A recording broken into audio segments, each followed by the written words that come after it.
The way you present yourself is a way a company will picture you presenting their product.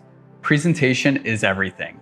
I can say this confidently because I looked like a barbarian with a man bun trying to get my first job out of college, and it made me realize it's not the end of the world, but you do want to have odds stacked in your favor. In order to do that, I will review every detail to make sure you are smooth and professional throughout your whole interview process, especially in the Zoom era. The small details turn out to be the big details. Are you on time? Do you look good? Is your connection stable? Are you reading off your screen? Are you ensuring everything is going so well throughout the entire interview experience? Call me crazy, which I am, but I am going to give you the smallest details. Let's start even before Zoom begins. Not 5 minutes before, but 24 hours. Even if they have it, it's always a good gesture to reach out ahead of time and send over your cover letter and resume. A hiring manager is very busy and you want the process to be seamless for them. You don't want them to have to dig through their email and HR system to find everything, which they might not even find. Email your resume and cover letter over ahead of time and make sure it's saved properly with everything we've spoken about. I typically add a message like, "Hey blank, excited for our interview tomorrow. Want to send this over ahead of time so you have a chance to research and come prepared with any questions. Talk soon." Bonus, this shows emotional intelligence and takes the burden off of them. I highly recommend doing this when you can. If not, send them a LinkedIn message. It never hurts to go the extra mile. If they don't reply, acknowledge you sent it when the interview starts. No need to beat around the bush. Great. What's next? Make sure you are in a good setting for the call.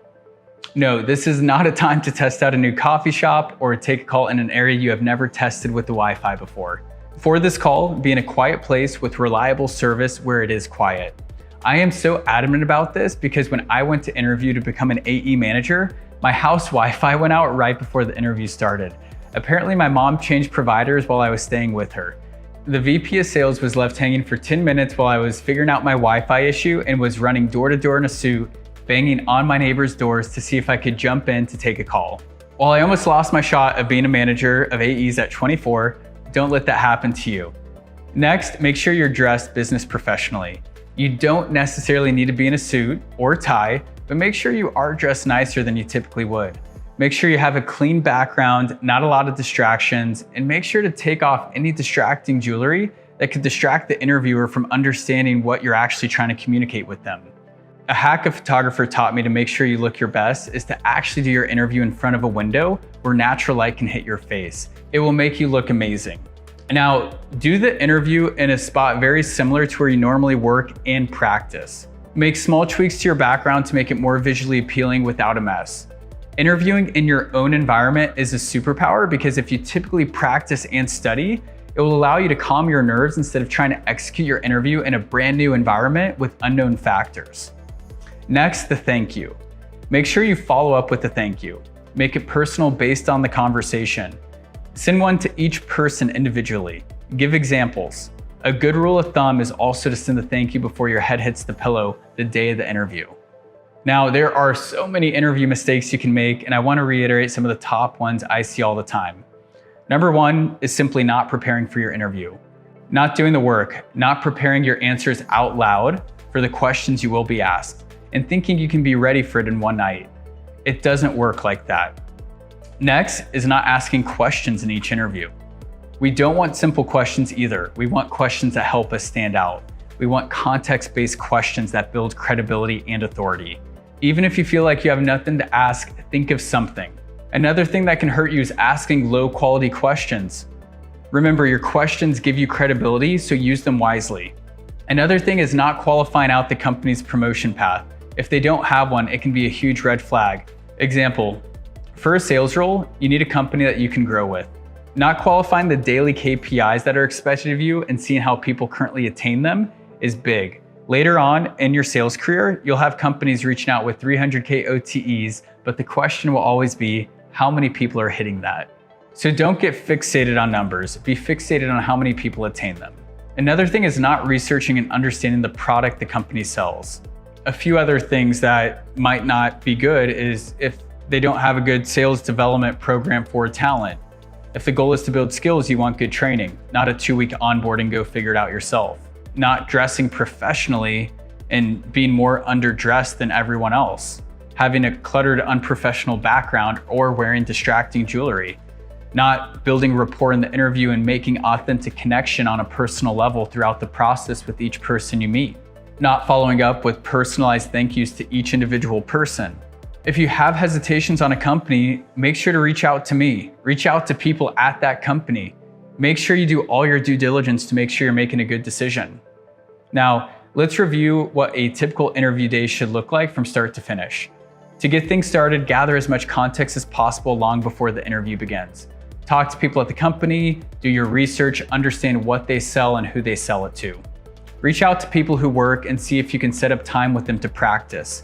Ask them questions, ask them what questions you can expect. Research everyone you're interviewing with and make it a point of emphasis to have a personal connection with them. Make sure to get a good night's sleep beforehand, exercise and eat well in the morning. Remember your why and all the work you've put in to get to this point, all the documents, your whole preparation period. Take time to visualize success and answer with confidence. Imagine the recruiter smiling at you and liking you. Trust in your preparation and relax. See nerves as excitement. Get them talking and make them feel special and appreciated. Ask them questions that make them feel pride in what they do. You're dressed nice, you have a clean background, and you're on time. You avoid anything that will take the interviewer's attention away from your words. Make sure your technology is fully charged and you're ready to rock and roll. Punctuality is big in business and in life, so keep your professional brand rolling with proper punctuality. The next step is the call itself. We want you to focus on building rapport in the beginning of a call. This is so important because people like hiring people they know, like, and trust. If your job comes down to a tiebreaker with another candidate, they might opt to take the candidate who built better rapport throughout the interview process. However, don't do too much. Be respectful of their time and know that they have questions to ask. After building rapport, be ready for the slam dunk questions. Tell me about yourself. Why are you interested in this job? Why sales? Why this company? And slam dunk all of them. Ask amazing questions throughout the whole interview.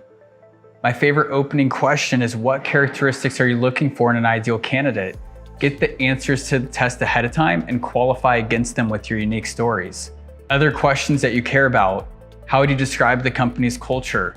One of the key things that can make you stand out when interviewing is taking notes. Nothing is more embarrassing than making it to the next round only to ask a similar question, especially if the same hiring manager is on the line. Take good notes throughout the whole process because this will help you make more informed decisions when you have multiple offers at the end.